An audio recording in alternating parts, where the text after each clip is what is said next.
Welcome to Zwida Media. If you're new to this channel, please subscribe. Don't forget to like, comment and share.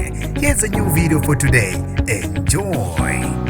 Luphenduke izinyembezi usuku lwenjabulo kumculi kaMaskandi usibusiso ATM umxhakaza nginibingelele ngiphinde nginamukele kuphina kuphi landolo khona le video mangoqala usijonele likhasi wamwelekela igama lami ngusibonga konke wakandwando mothanda ungangibiza intatheli eka YouTube ngizocela usilandele ku Instagram @zwide_media akaneme neze umculi kaMaskandi ophoxeke ngosuku lakhe olukhulu la bethweswa khona iziqu enyuvesi yaseZululand. Umculi kaMaskandi uthi uphoxeke kakhulu ngesenzo se-university. Lo mculi kaMaskandi obevunule econsa ngosuku lakhe olukhulu le-graduation uthi uphatheke kabi kakhulu ngesikhathi bemshisa ihawu lakhe kanye nesagile. Lo mculi kaMaskandi obethweswa iziqu kwi-master's degree kwi-arts ngomsombuluko uthi angeke aphinde asikhohlwe isenzo esenziwe i-University of Zululand. Uthe bengisajabula kumnandi kunje sengiya ngiyongena ku-red carpet. Uthe bese ngiyongena ke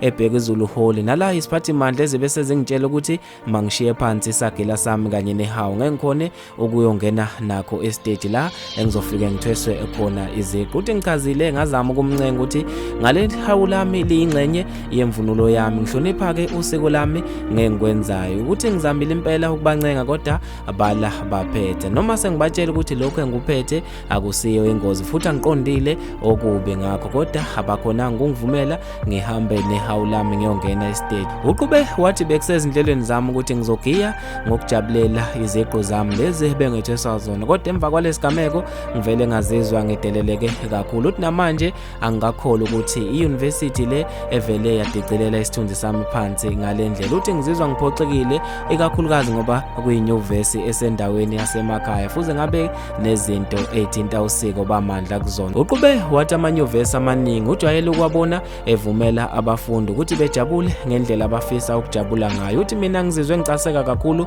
ngendlela abenze ngayo kumina. Uthi konke okwenzekile kuvele kwenzeka ngokukhulu ukusheshsha nami ke ngivele ngangazi ukuthi ngenze njani. Ukhulumela ezokuxhumana enyuvesi ogcina Nhleko uthe abamnqabelanga umfundi ukuthi angangena emagcekeni esikole nalo ihawu lakhe kodwa ke bekungamele ahambe nalo estage ngoba akukho kuyiprogram lokho. Uthi ke benyuvesi baphatheke kabi kakhulu uma ekhalaza umfundi ngalokho ukuthi akakhonanga ukunikwa ithuba lokuthi angene nehawu lakhe kanye nesagila sakhe estage. Bafethu ke ngizofisa ukwazi ukuphawula kwenu khona lapha kwi-comment section ngalolu daba. Mina njengentatheli ka YouTube sengiphuma kanje ngithi awungibambe evidweni elandelayo.